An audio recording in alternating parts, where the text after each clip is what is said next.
name is Benson Matthew. This is my wife, Tamara. We've been married for going on 4 years this April. We started dating, we met in college, but didn't actually start dating until I had graduated. It was all the way back in 2014. And it was fun and it was easy while we were in the same country, but due to visa reasons, because I'm not from here, I'm not a citizen of the U.S., I was born in the Middle East, I had to go back home. And so we entered upon the long distance portion of our relationship that wasn't fun, and in no way were we prepared for what we were going to experience in that or the challenges in that. And that was about less than a year into our dating relationship. So long distance, most people would think of that as, basically like something that is basically going to kill a relationship. But God really worked in that on our end. I think a lot of that is due to the fact that I knew Tamara. Throughout our college years, we had a really good friendship that we basically cultivated for 4 years. And, through that, our communication really grew a lot. Her being someone that I wanted to marry, I knew that I wanted to continue to do the best that I can to make sure that we still communicated well. So, we used to have talks over the phone, but mainly, thank God for technology, we used to just have conversations over Skype and video chat and things like that. And it was through those conversations that, sometimes lasted 2-3 hours long, that we could still invest in each other, and that we were still able to talk about what God was doing in our lives just separately. Even though we weren't together, God was still working on our hearts, bringing us closer together, and growing us individually, and kind of preparing us for the next stage of life. I think sometimes the enemy gets you to focus on the ways that it won't work because he knows how much glory God's going to get when it does. And so there were definitely testing periods of our relationship that I think presented him at least one challenge in the way that we worked together. But I did see him, anytime I came with him with a problem, or I thought this was just going to be too much for us, or we're not communicating in the best way, or the time difference is whatever, or we don't know what the future is going to hold, and this is just really hard for our relationship right now, I would see him continue to pursue with patience. Of course, he's still human, and he's not perfect by any means, but God's strength was shown so evidently in the way that he pursued me, and that's something that I still remember to this day, his pursuit and his patience. The one thing that God has shown us then and now is that he is the unity here. He is the source of the intimacy in our relationship. And we saw that then, and we're seeing it now in a different way in our marriage. Of course, it's so sweet to be in the same country and to be in the same home and to be married, but we definitely were tested in the ways that we could trust God with our relationship. Even though we weren't physically together, we thought, we prayed, we trusted, we said, God, if this is your will, you're gonna make it happen. And we let it go, and we stopped.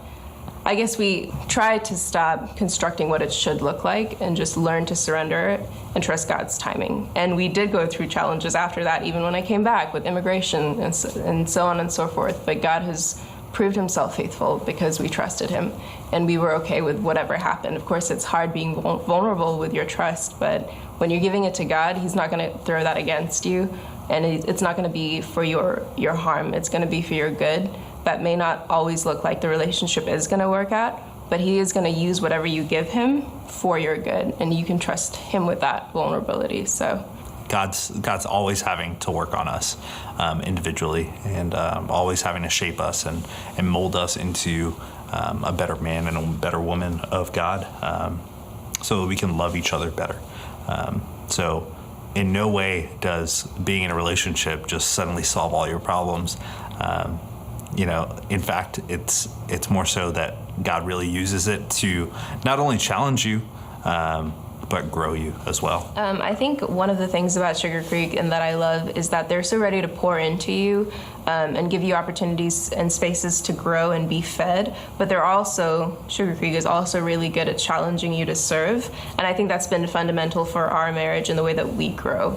When we started kind of getting to know each other, we were in the OG version of the collective, which was called Remnant back then.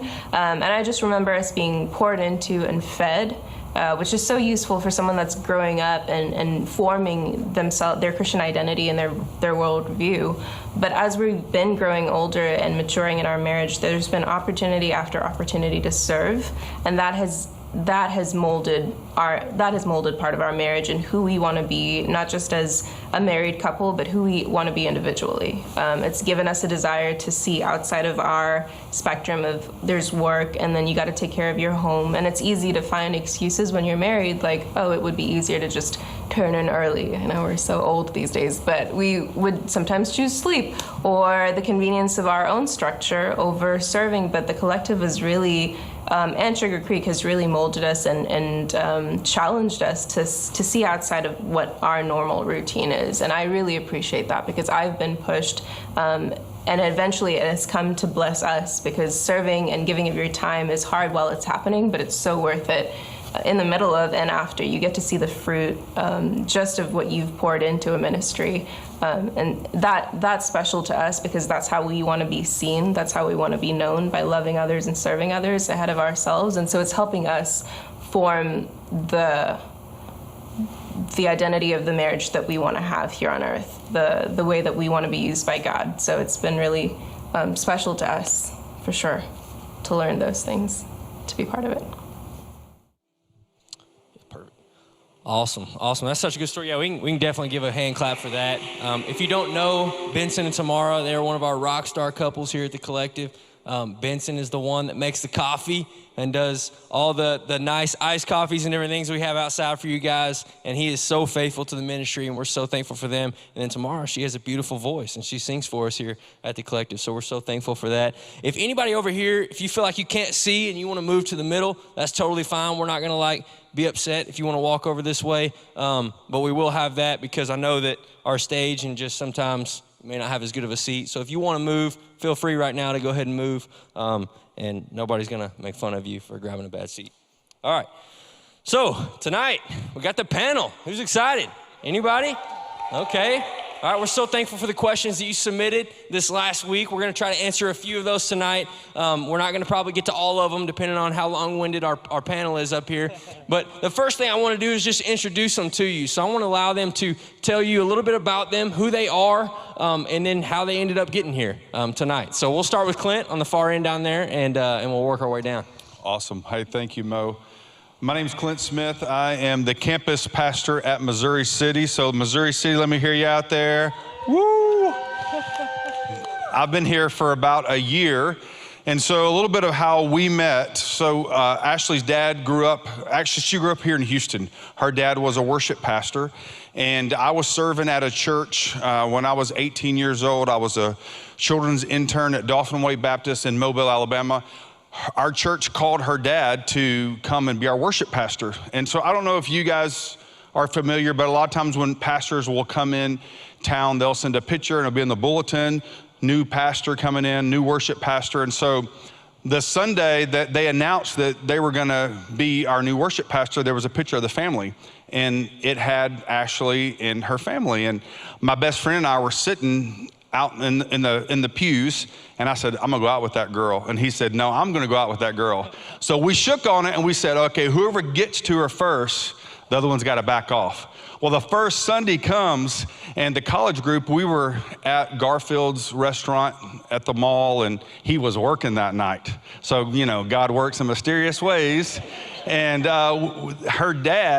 she and her dad walk up to the restaurant. And this was when the Daisy Dukes were popular, so she had her Daisy Dukes on. She hates when I put that part on. But anyway, they came in to the restaurant. I went over, introduced myself, and said, hey, we're going to hang out afterwards. You want to come? And she, of course, looked at me and said, yes. And we every night we hung out. We started dating. But here's the bad part. So she was going to Texas Tech. I convinced her to go to Mobile College. When we started school, I'd never been to a Christian school. And there were all these really good-looking Christians, like a lot of women that were really good-looking. I'd never seen so many good-looking women, so I broke up with her. I know, women go ahead and throw the eggs. But we broke up, and I started going down my list of girls that I wanted to date. But here's the good story, and she hates I say this, but I went through all 19, but I came back to her, and she won. And so after dating about 4 years on and off, we got married, and the rest was history. Anything you want to add? I dated the friend just to Oh yeah, when we broke up, she went out with my best friend. All the girls clap. Why are you guys clapping? Come on. But here's the kicker. After every date with my best friend, she called me. I got the phone call afterwards. No. All right, Sly, y'all want to? I talk enough on Tuesday nights, so I'm gonna go ahead and let Michelle kind of tell our story. Which part of it? Whatever you want. Okay, I moved here from Oklahoma 11 years ago, planning on being single for a while. I needed a break. That lasted all of 6 months. Because Sly decided he wanted to ask me about some oranges. And so we had a riveting conversation about oranges, which eventually... Do you want to tell the story? Okay. Or eventually he got my number, and he was my late night phone call for about a week. We talked till 4 a.m. and this dude had to work at 8 o'clock in the morning. So he was getting 3-4 hours of sleep every single night for a week just because he wanted to talk to me. And at the end of that week, he asked me out, and I was like, yeah, sure, absolutely. And that was good for about 2 years. And then I lost my mind and broke up with him, and immediately, like literally the second after I did it, I regretted it.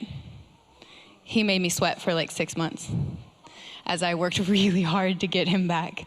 And thank God he gave me another chance, and here we are 11 years later. I don't count those 6 months. Good. Awesome. Everything. Awesome. Got all the major points.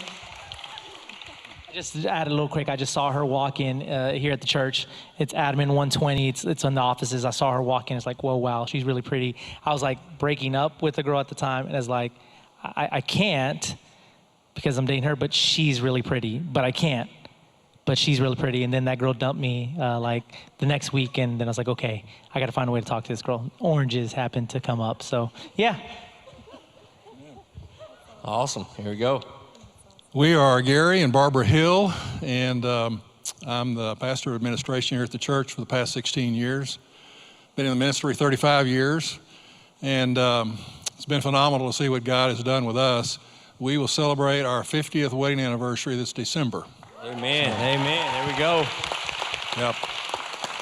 And we met in college, and I'm going to let her tell you how that happened because she tells it a whole lot better than me and remembers a whole lot more than me. So Barbara will share that with you. I'll try to make it short. We went to a Baptist college, so we had a student. Oh, am I not reverberating? No. Okay, so we had a student union building. I was a freshman, he was a sophomore. My big sister was showing me the ropes. We went to the student union building, and I saw him sitting on a table like this, you know, just perusing everybody. It was like untouchable. Nobody was around him. He was just there. And so I said to my friend, he's cute. She said, yeah, but he knows it. So forgot about him. And then it was probably January that we kind of started flirting around. And I mean, I was a baby. We were both babies. But the long and the short of it is that we got married when he was 22 and I was 20. He had a semester left in college, and it's the best decision I ever made. Amen. That's awesome. Just so we'll go down through one more time so you hear the names. It's Clint, Ashley, Michelle, Sly Schefter, sometimes goes by James, and we have Barbara and Gary. And so we're so thankful that they're here, and just going to be open to answer these questions. As you can already tell, clearly they don't have a problem with being open about what happened. We had a few breakups there. We lived through those just then, and then now they're here and they're together. So We're going to move right through these questions, and I'll just kind of just direct them towards each couple as we go, and we'll kind of, if anybody wants to chime in, feel free to add to whatever's going on in the question, or if you say, hey, yeah, like that's the same thing we went through, feel free to do that. We don't have to necessarily go in turn each time. So the first question that we have is, what do you wish you told your single self before you met/dated your significant other? So before you got into your relationship, what do you wish that you told your single self? Anybody can field it. I think I would have told myself that my husband is not going to fulfill everything that I needed in my life. And I didn't realize that. You felt like when I got married that everything would be wonderful, but they can't meet all those needs. So. Yeah. Does anybody else want to add to that? Something you wish you would have told your single self? Yeah, I think for me, I would have just told myself to chill. Like, I was so desperate during my single days to just date, get in a relationship and things like that. I wish I would have told myself just yo, chill, like trust in the Lord. And I knew that, but it was so much easier just to say than to actually believe, And so I would have told myself just to chill and wait on the Lord. Mine is very similar to that. I just wish I would have known the Lord more. I wish I would have put more time into knowing Him. I knew tons of scripture. I grew up in the church, could lead people to the Lord. But I wish I had known how to experience Him and to hear Him at a younger age, because it was just all about me when I was 19. Yeah, and to add on to that, just a question from that question is, what were some obstacles that you ran into because you didn't do what you wish you would have told yourself? Maybe you didn't put enough emphasis on the Lord. What are some obstacles that you ran into in your relationship early on? I'd say for us, just to add on what Ashley said, is our first 2 years, I was a pastor, right? I was a student pastor. She was a pastor's wife, but our first 2 years were tough. I mean, we almost killed each other. And I think mainly was because I was looking for things in her that only the Lord could fulfill. When it came to contentment, when it came to joy, when it came to peace, all those things that only God can give, I was looking in a mate. And she was doing the same thing. And we'll talk a little bit later, another question, but I came from a super dysfunctional family.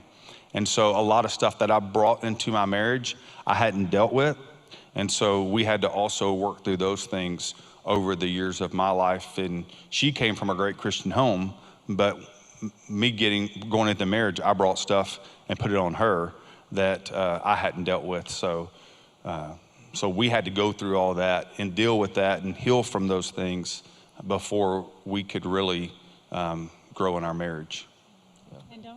And don't get married at 21, because it's hard.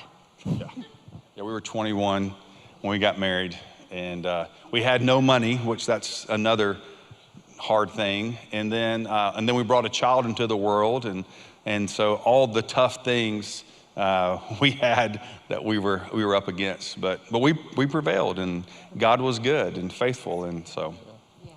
Does anybody else have anything you want to add to that question?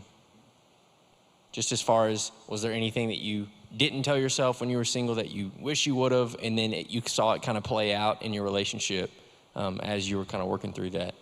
I had the opposite, where he needed to chill and relax in his relationships maybe, or relax in looking for someone.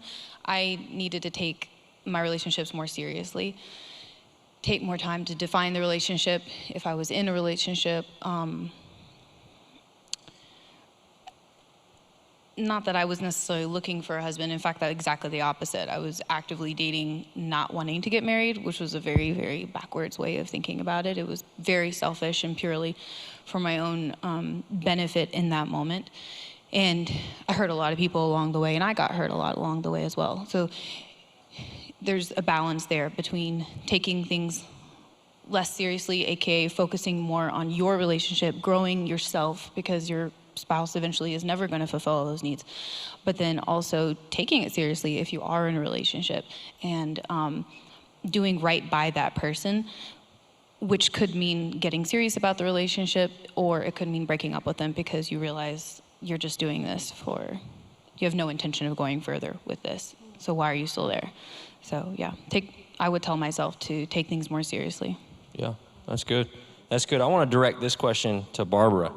Barbara, when you saw Gary leaned against the table and just sitting there, did you know for a fact that he was the one? How did you know?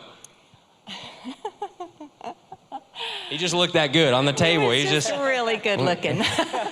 He was the quarterback of the football team, and he was BMOC in his own mind and in a few others. And yeah, and if she hadn't have said that, it would have been quicker. But I wasted a whole semester on a excuse me. Yeah. And a couple of you have talked about being in the relationship and then breaking up and then kind of working through some of those things. What kind of brought you to the point where you recognized, all right, this is the one? Why would you want to go back to a relationship that you've already kind of ended? And both of y'all can attack this question. Anybody, either one, anybody. I think for me, I dated a lot of superficial girls, and I knew that the Lord had called me to ministry. And what I found in my wife was a woman that was sought after God, a woman that wanted to please God. She wanted to raise godly children, and a lot of what she had in her family, I wanted in mine. And so I wanted to break some chains and some cycles and dysfunction. And what I saw coming from her family and from her was exactly what I wanted in a wife and also a mother for my kids. Yeah, I think for me, we broke up. There was a moment where I felt like, okay, is God leading me, to Michelle? Like, she's the one. And when we broke up, like, my world was messed up. It was upside down. I had no idea what to do and how to do. And I was just starting off in ministry. I was an intern here. And I was just lost. I was confused. I thought Michelle was the one. I was for certain. And it really, what it did for me was just really send me back to the Word and focus on God. I tell people all the time that if it wasn't for that breakup, I wouldn't be the minister or the person that I am today. And Lord really defined me and had me focus more on Him. That when we got back together, I was very hesitant to even say, is Michelle the one? Until just with a lot of prayer and just focusing on God, I was like, okay, like kind of what Clint said, there's just a lot of things that I think really worked for me and my personality and my family dynamic and things like that I thought Michelle was absolutely perfect for. And so I wasn't one quick to run to say, hey, Michelle was the one after the breakup that we had. But just through prayer and godly counsel, just realized, hey, Michelle, I think we can begin to move forward towards marriage. Well, I said that I knew immediately as soon as I broke up with him that was wrong. This is where I think I will, and I think it's going to come up again later, the idea of community, because there were many people in my life who, first of all, were shocked that I was dating a pastor or someone who was going to be a pastor. That was a shock to them. But then the more I told people that we had broken up, I got a lot of, that was really stupid. He was the best person you've ever been with. He's literally perfect for you. He makes you a better person. My sisters, one of them is here, can attest to the fact that I was much nicer when I was with Sly than without him. So there was a lot of confirmation from my community that I had messed up, which helped me realize that I had messed up. His community wasn't quite so thrilled with me at that moment. But eventually, he's right. There was so much growth in that moment. I am not saying, I feel the need to repeat this, I am not saying that if you break up, you're magically going to get back together 6 months later and get married and everything's going to be amazing. If you're broken up, you're probably just broken up. That's okay. I hate to be honest, but it is. Like, let God lead where He's going to lead. That just happens to be our story. So I will say our breakup was a tremendous amount of growth for both of us, and that's how I knew He was the one. It wasn't the previous 2 years of our relationship. It was how our community came around us and encouraged me and showed me what I was missing. Yeah, we're gonna kind of shift and go a different direction here. With specifically talking about before the relationship happened. And so many of you have kids and you've even seen them walk through different relationships and different things, but so many relationships start as friendships. They start in someone, experiencing someone, maybe they've talked to them at church, or maybe they're in a connect group together, maybe they work together, different things, and so they kind of start as a friendship. At what point do you say, okay, I need to pursue this person, or I need to maybe get a little bit more intentional about this relationship? What would y'all say and speak to that? I think what Pastor Ben was talking about last week, just like, especially for the guys, like be courageous and just ask, right? I was friends with Michelle, and we were talking, and I knew there was something a little bit more, and I figured like, okay, maybe this could lead somewhere, maybe this could go somewhere, and just having people in my life to say, hey, just dude, just ask her out, like just get it over with, ask. And of course, I committed like a sin and texted her to go out with me, and so she still said yes. Yeah, I know, I'm sorry. I failed big time. Second time around, I think I asked her out in person. So, but yeah, so just having people just again in my life just challenged me to have courage, just to go ahead and do it, I think was key for me in doing that. Yeah, we have so many people in here that, coming from a girl's perspective, there's so many people in here that may have a crush, or they may be interested in someone being more than a friend. What would you say to a young woman who maybe they desire to for that to be a direction, and maybe the guy hasn't come up to them yet, and they're trying to figure out and navigate that? What would you say to them? I'd say, delight yourself in the Lord, and He will give you the desires of your heart. If you've got a crush on somebody, yay, that's awesome. You can make yourself look nice and kind of sidle up. Hey, what are you doing? But a crush, it's a different thing. And when God puts two people together, there is a lot of stuff that's going on in between usually. Usually there's an interest there in each other. It's not usually one-sided.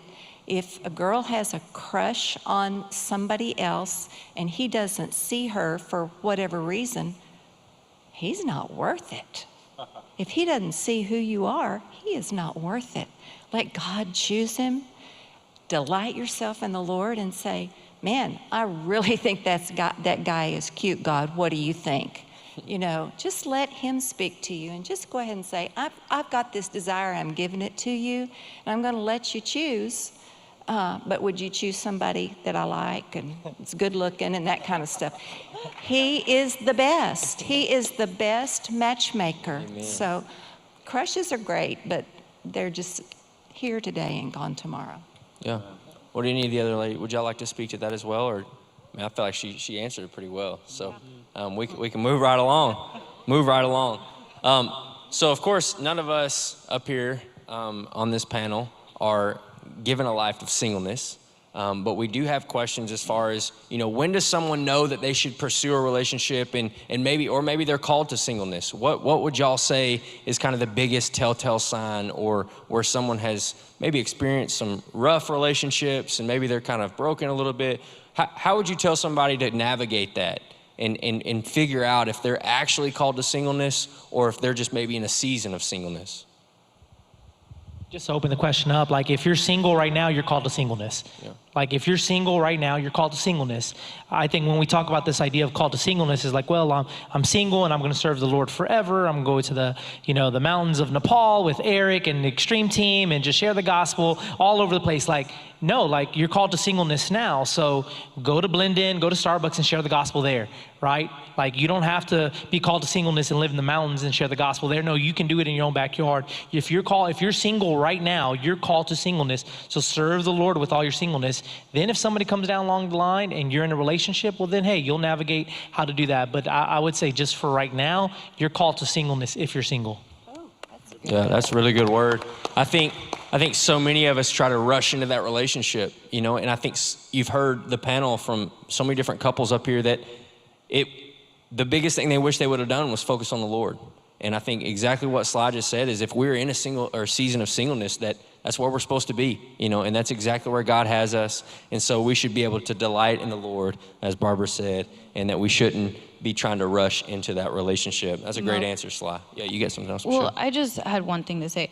I have an old friend of mine who's, I don't actually know how old she is now, but I know that she is, she has to be nearly 40 now, and she is single. She's never been in a relationship her entire life. I absolutely adore her. I want to cry, wow. She has taught me so much about being a woman of God. And I grew up with her. She was always that older woman in my life who pushed me to Christ whenever I had a problem. I could always go to my mom, but she was like my big sister because I'm the oldest, so I never had a big sibling. So she was like my big sister. And I found out recently that because I was a little kid, she never confided in me, but I found out recently that she did actually develop a crush because I thought if anybody's been called to singleness, it was her, right? Turns out she did actually one time have a crush on somebody she knew. And exactly what Barbara was saying, he never showed any interest back. And so she gave that to God and just let it die. And I know that, she has her private moments with God, but she has served so many people. She has made an impact in so many people's lives. She has brought so many people to Christ, and she lives quite content. And my mom would always tell me that in spite of the fact that she had this one crush, she lives a very content and peaceful life. And she would talk about seeking God's peace. And if you are called to singleness, like really called to singleness, you'll be in your 40s and still single. Not that you couldn't meet somebody later on, but at some point, God will give you this like overwhelming peace, or God will bring somebody along. It's kind of that simple. So I agree with the advice, to just, if you're single right now, be single. Make the most of those years because you'll never get that freedom back once you get married. And then even less when you have kids. That's a good word, and that's a great segue to going from the singleness questions to more about marriage and what that looks like. So many people have talked about like how hard marriage can be at times, and Clint, you even alluded it to your first couple years. But how do you make your marriage last through these hardships when things just don't seem like they're ever going to get better? What do you do? Why is it so important to really persevere through that? Well, I think one thing is, so just a little bit about me. My parents were 14 years old. My paternal father, maternal mother were 14 when they had me. And so I came into just a dysfunctional situation. I grew up in a large family. My grandparents basically raised me. And I didn't know my biological father until I was 28 years old. And so there was a lot of hurt, a lot of junk that I didn't deal with. And when we got married, if I could have had a 25-pound weight to give it to my wife and her carry it around, symbolically, that's what I did. I had all my baggage that I'd never dealt with. I put it in a compartment in my mind and just didn't deal with it. And so whenever we would have emotional discussions, I would just, no big deal. And she would deal with it emotionally. And I always thought she was the problem. And finally, I went to a counselor and he was like, no, dude, you're the problem. Like God wired you to confront your emotions and deal with them. And so with us, one of the things that we had to do is I had to get healthy, and I had to get healthy in our marriage. And so I went to counseling. We worked through issues. And once I was able to get healthy, our marriage started flourishing. And so I would say one of the things is going into marriage. If you're going into marriage and you've got dysfunction in your past or things that you've never dealt with, past relationship hurts, you got to deal with it. And you can't do it on your own. You see someone professionally, find a good Christian counselor, talk to one of us, and we'll lead you that way. If you're in marriage and you haven't dealt with it, you got to deal with it. You got to, or it's gonna be like a plague the rest of your married life or the rest of your single life and your relationships. And so when you start getting healthy individually, you'll also see that spill over into your marriage and into other relationships as well. And I wanted to say that I think a lot of times we put that stipulation on counseling. I don't want to go counseling, but I say this all the time. I think everyone needs counseling. Everyone could benefit from counseling and seeing a Christian counselor and learning how to walk through emotions and stress. You're going to have hard things. So the more you learn to deal with the healthier your life is and the healthier your marriage is and your family. Yeah. And one other thing real quick, sorry, we haven't done this here in Houston, but when we lived in because we've only been here a year, but you know, there was a counselor that we would see, there would be no issues, but just like a check-in, like and a lot of my staff would go and see a counselor with their wife just to check in and talk through stuff and deal with anything that's come up. Even though everything's great, just dealt with it just to help keep everything going well. Yeah, and now the marriage is perfect, right? Perfect. Does anybody else want to add to that? Yeah, Gary. Mo, just to add to that, I grew up in a dysfunctional home. My parents divorced when I was a senior in high school, and saw a lot of strife, and it drove me away pretty much from them because I didn't want to be like them. And I told myself I would never do any of those things that they did to one another if I ever got married. And so I was really reserved. I dated very little. I didn't want to make a commitment. I didn't have more than 1 or 2 dates was a long stretch for me with a girl. So I didn't want to get very serious because I didn't want to drift into the pattern that I had seen in my own childhood growing up. And so when we got married, of course, I didn't have a good role model in my dad. And so it was trial and error for us for a lot of years. And we were flying by the seat of our pants. Fortunately, we were plugged into a good church and had good teaching and training about marriage, which helped immensely. But without that, we probably would have split. But our commitment, I know my commitment and her commitment to each other was for life. And when I said, if I'm going to commit to someone, it's not going to be just because of what I want. It's going to be because it's what we want. And that was my commitment that I made to her and will always make to her. In terms of the little things that you do, you tell each other you love each other every morning when you get up and give her a kiss. When you go to bed, you do the same thing. You bring her flowers, you bring her candy. You do those little things that show that you do care. Back in my younger days, I would write letters to her and poems and things like that. I can't express that off the cuff, but I can go away and write it because I have time to think about it. Doing those things that are intentional or deliberate, they don't come naturally because we're selfish. We're only thinking about ourselves. So we have to get out of ourselves and think about how can I bless my wife? How can I bless my spouse? And do those things that demonstrate that I do love her, not just what I say, but what I do. Yeah. So. May I add? Yes, ma'am. Go ahead. So we've just downsized and we've gone to an active senior community. And we went from a good-sized house, and so we're like living in a third of what. And so Gary kept going, sell it, throw it away, sell it, throw it away. And he was right. But I have a round red hat box filled with his love letters. They are not going anywhere. I made a special place for that. I just want to say too, if you're in Christ, you are not a product of your environment because Jesus is your life. And if you will do what this sweet couple said and get help, everybody needs help. He said he came from a dysfunctional home. I came from a Christian dysfunctional home.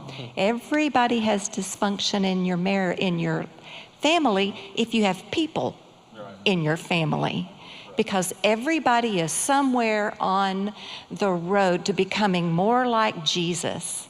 And that's a lot of what marriage is about. Boy, you just scrape up against something and it's going, are you kidding me? Are you kidding me? And God said, this is your opportunity to find out, why are you believing that? Why are you believing that you need him to be something instead of me? Instead of me being that something for you. So that's good. you're not Can a we get product of your environment. Yeah, can we get an amen on the dysfunctional family? Does anybody in here have a dysfunctional family? Just one more thing that I would add is just the importance of community. You know, Michelle comes from a dysfunctional family as well. Like we found out our first year in marriage that her dad was threw you out there like sorry, that. threw you out there. Okay. But her dad, you know, walked out our first year of marriage and completely wrecked everything, and it messed us up a lot. But our community here at the church, and so when we make that push every single week, it's not, guys, because we just want y'all to be in a group so we can check off a box and add all these numbers. It's because it really does work. Like, it really helped us that first year of marriage. And then when we went through the miscarriage, as some of y'all guys know, like our community, many of y'all here in the collective came and did our dishes and brought us food and just loved us, you know, October, November, you know, into December. Y'all guys just cared and loved. And so when we're talking about getting a community, it's because it really matters. When you go through the hardships, especially in marriage, and a lot of these people that we met that became our community, some of these people that were people that we met here when we were single. When Michelle was in a singles women's group and I was in a singles guys group, they, you know, we all ended up getting married and all having kids, but we all came around each other and supported and loved each other. So get in a community if you're not in a community. Yeah, that's a good word, really good word. All right, I want to go to, we got a couple more questions and then we'll be done tonight. We're, again, so thankful for you guys just being so transparent and open. What are some, I guess, practical ways that someone maybe, because we do have people in here that are married. We do, you know, of course we saw Benson tomorrow. We have other people that are married, maybe watching online. What are some ways that when your schedules don't necessarily line up and you've got maybe, you know, one of you is out working a lot of, you know, the day, and then the other one maybe is at home, and then maybe, you know, one's tired, one's a night person, one's a morning person, you know, what are some ways that you are able to overcome that and to continue to show each other that you love each other and work through some of those things and create some of that intimacy within your relationship? Boils down to one word with me, and that's selflessness. Don't think about me, think about her. If I'm tired, I still sacrifice. Amen. It's meeting her needs, not just mine. Yeah, that's a really good word. Really good word. Does anybody else have anything they want to add to that? A lot of people say that the classic saying that marriage is 50-50. It's not. It's 100-100. Because if I'm not giving 100% and he's not giving 100%, then we're giving like half of ourselves to each other, and that's just not going to work. So, yeah, there's a million ways you can build intimacy, even if you're not physically with each other. Get creative. We've got texting now, and none of y'all, come on. But yeah, so you have to get creative. You know, send flowers randomly to work, or, you know, have the dishes done when they get home, or, you know, send a cute text, you know, in the middle of the day randomly. Yeah, serving them. I mean, it's obviously it depends on what your situation is like, right? If you're dating or if you're married or if you have kids, you know, things get more and more complicated. But intentionally creating plans, you know, right before actually we found out that I was pregnant, Sly planned a whole vacation for us, and he planned all of it. It was his idea, and, you know, and that was really, really fun for me to just go and just experience things and not have to plan anything. So that was a really sweet surprise. Would y'all like to add anything to that? I was just going to say, a lot of times you're in different seasons in life, and every season changes, and every season is different. And this, since we've been here, but it's been a hard season of completely different schedules. And I've just, like what I think both of you said, is just serving the other person. You just got to die to yourself and just love them more than you love yourself. And so I've seen him do that. I've seen him, I come home and he has dinner cooked and is taking care of Jaden, and just serving that person. And different seasons it looked different. Sometimes it was me, sometimes it was him, but it's just, when you give to someone else, that shows love to them. Yeah, that's good. And this is just a question off the cuff. As you know, of course, you move on in your relationship and in your marriage, and you start to add other little ones into the picture. How do you still cultivate some of that intimacy in that? I mean, that seems like, you know, a lot of your attention and time and different things go towards, you know, the kids. But what are some things that y'all would say to that? Grandma. I would say you have to be intentional. You know, if you don't plan it, I mean, obviously spontaneous is good sometimes, but you got to plan it sometimes. Just like Sly said, I mean, you got to figure out, because like with us, we've got 4 kids, and our oldest is 24. He's married now, so he's not at home, but our youngest is 9, sitting on the front row. And so, you know, we're like schizophrenic parenting, because, you know, we're talking about marriage stuff with our oldest, and then we're doing elementary school. And so we've got to be intentional about spending time together. And we got to figure it out, and you got to get creative, because it doesn't just work in like a cool little box. And so you just got to figure out what works for you. Yeah, that's awesome. Well, can we give a round of applause just for the panel tonight and just answering some of these questions, just being so transparent. So we're gonna do it a little bit different tonight than we normally would. We would normally have the band come up and sing a song, but we just wanted to just kind of give you an opportunity. If you just would stand with me tonight, and we'll just give them one more round of applause just to tell them how thankful we are for them.